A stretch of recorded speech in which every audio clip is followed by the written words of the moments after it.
Con su permiso, diputado presidente. Adelante, diputado. Diputadas, diputados, en efecto, el día de ayer fue el de una jornada parlamentaria muy intensa y muy aleccionadora respecto de la política nacional. Creo que, en efecto, se dio un debate, un largo debate que quedará registrado en la historia. Yo les quiero decir que, para fortuna de México, la reforma eléctrica tóxica no pasó.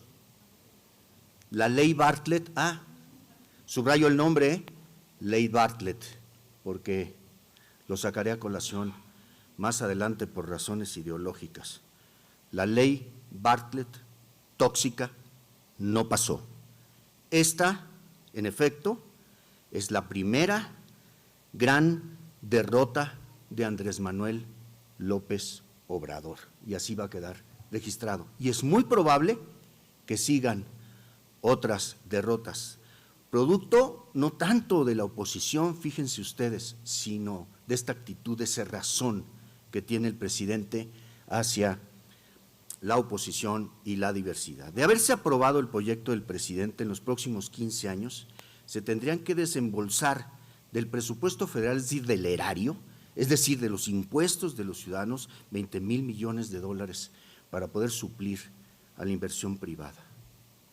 A más de los tal vez 10,000 millones de dólares que habría que pagar por indemnizaciones a muchas compañías internacionales que han invertido en nuestro país. Pero no queda ahí el riesgo económico, no queda ahí la posibilidad del daño económico. El problema es que la visión estatista del presidente pone en duda la certeza jurídica de la inversión privada.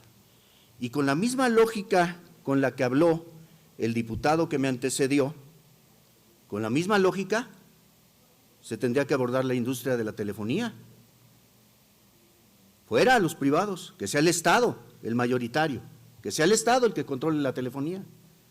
Pero bueno, ya entrados en ese camino del estatismo, pues también las telecomunicaciones, que las telecomunicaciones sean no solo regidas por el Estado, sino que tenga la facultad de tener la inversión más importante y mayoritaria para tener el control de las telecomunicaciones.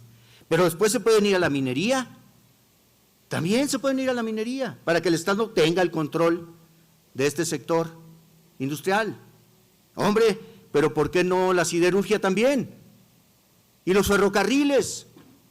Y entonces nos metemos todos en un túnel del tiempo y nos regresamos 50 años en la historia del país. Qué bueno que no pasó esta reforma, porque es una reforma, además de tóxica, completamente regresiva. La propuesta de reforma del presidente de la República significaba un retroceso de medio siglo respecto de los nuevos conceptos de la vida económica que prevalecen en todo el mundo. Se trataba, esta reforma tóxica, literalmente de un túnel del tiempo que nos llevaba atrás. Por cierto, la historia. La historia. Etapas del liberalismo, ¿cuándo empezamos? 30 años, ¿no? De la Madrid. ¿Y antes? López Portillo era muy buena onda, ¿no? Ahí sí, no hay juicio. Echeverría, muy bien, muy bien. López Mateos. A ver, realmente fue conmovedor escuchar una y otra vez a los radicales diputados de Morena exaltando la figura de López Mateos, asesino de líderes campesinos, represor del movimiento ferrocarrilero, represor del movimiento magisterial. A ese le rindieron tributo ayer los radicales en el Congreso. A ese presidente priista le rindieron tributo. Qué conocimiento de la historia tan magnífico el de los diputados de Morena.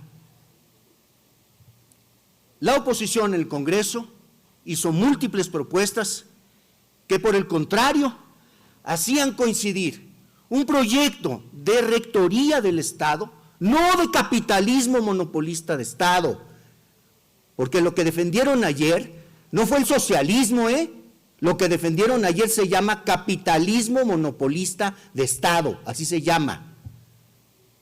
Léanlo, léanlo.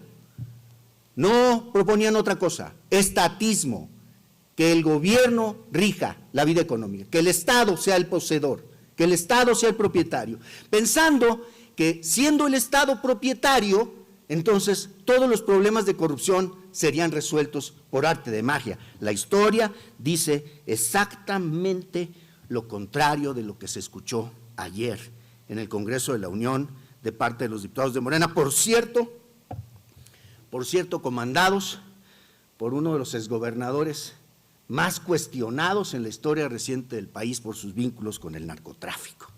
¡Qué maravilla! ¡Qué maravilla! En este afán de regresar en el túnel del tiempo, además, Morena nos receta una fórmula para el país. Miren ustedes, de un lado está Andrés Manuel López Obrador y su cuarta transformación. Y del otro lado están los traidores a la patria. Vean ustedes qué bonito país. Vean ustedes qué bonito país. O estás con López Obrador o eres un traidor a la patria. A usted López Obrador le dijo traidor, diputado. Traidor. El que se encargó de la campaña, por cierto, yo siempre estuve de acuerdo con su postura. Me pareció una postura correcta, no ideológica. Era una postura que tenía que ver con las necesidades de Zacatecas. Pero López Obrador a usted le llamó traidor. Y se dedicó a hacer campaña en contra suya en Zacatecas. Si usted no lo recuerda, yo sí lo recuerdo muy bien. Esta idea de los traidores es una idea tan absurda como lo que estoy mencionando. Es una idea que polariza a la sociedad mexicana de manera completamente perversa. El pueblo, este concepto vago que utilizan y que utilizaron ayer todo el tiempo los diputados de Morena, el pueblo, fíjense bien, ahora sustituye a la sociedad plural. Ya no existe la diversidad. Es muy sencillo. O estás con la idea de pueblo de López Obrador o estás fuera de la historia, estás en muy cerca del basurero de la historia. Espérense, o peor aún, se escucharon barbaridades de Morena ayer. No solo puedes estar cerca del basurero de la historia, puedes estar cerca del Cerro de las Campanas. Hacía tiempo que no escuchaba yo una amenaza tan absurda como condenar a la muerte a quien opina distinto a ti. Porque además esta idea de pueblo tiene una personificación ultrapresidencialista. Es López Obrador el representante del pueblo. O estás con López Obrador o estás en su contra. ¿Es el México que quieren? ¿Ese es el México que quieren? ¿Un México en blanco y negro? Yo no quiero un México en blanco y negro. Yo quiero un México donde estén todos los colores, no solo el naranja, todos los colores. Donde haya democracia, donde haya alternancia, donde haya respeto a la diversidad, donde haya respeto a la pluralidad y no solamente dos bloques de pensamiento, en donde, por cierto, solo uno es el que vale. Es una idea completamente absurda, sobre todo cuando en esa idea subyace no la idea de derrotar al adversario, no es la idea que prevalece. No es la idea de derrotar a un adversario, es la idea de aniquilar a un enemigo. Un enemigo. El traidor a la patria es un enemigo de la nación y hay que tratarlo como tal, es decir, hay que desaparecerlo, aniquilarlo, eliminarlo.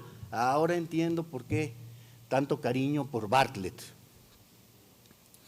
Y llego al punto de Bartlett. La ley Bartlett, señores, es la producción ideológica del secretario de Gobernación de Carlos Salinas de Gortari. Sí, de Miguel de la Madrid. De Miguel de la Madrid. Era su secretario de Gobernación. Es el que les dio la enorme posibilidad del fraude electoral de 1988. Es el que dejó fuera a Cuauhtémoc Cárdenas. Ese es ahora su ideólogo. Miren nada más. Miren qué maravilla. Miren qué maravilla. Manuel Bartlett, el encargado de perseguir a la izquierda, de perseguir a la CONAMUP, de perseguir a la CENTE, de perseguir a la CEMPA, Tiempo para hechos, presidente. a la Coordinación de Organizaciones Sociales, de perseguir a los militantes de izquierda. Concluya, diputado, por favor. Ese es su modelo ahora y es su ideólogo. Nosotros no queremos ese ideólogo. Y por último, hablamos de intereses mezquinos. Les doy un nombre, José Ramón López Beltrán. Intereses mezquinos, José Ramón López Beltrán. Y planteo aquí nuevamente la exigencia de que sea investigado el hijo del presidente por su influencia en los grandes negocios que están haciendo sin licitación en las principales obras de infraestructura de este país bajo la llamada Cuarta Transformación. Gonzalo Rodríguez, para hechos.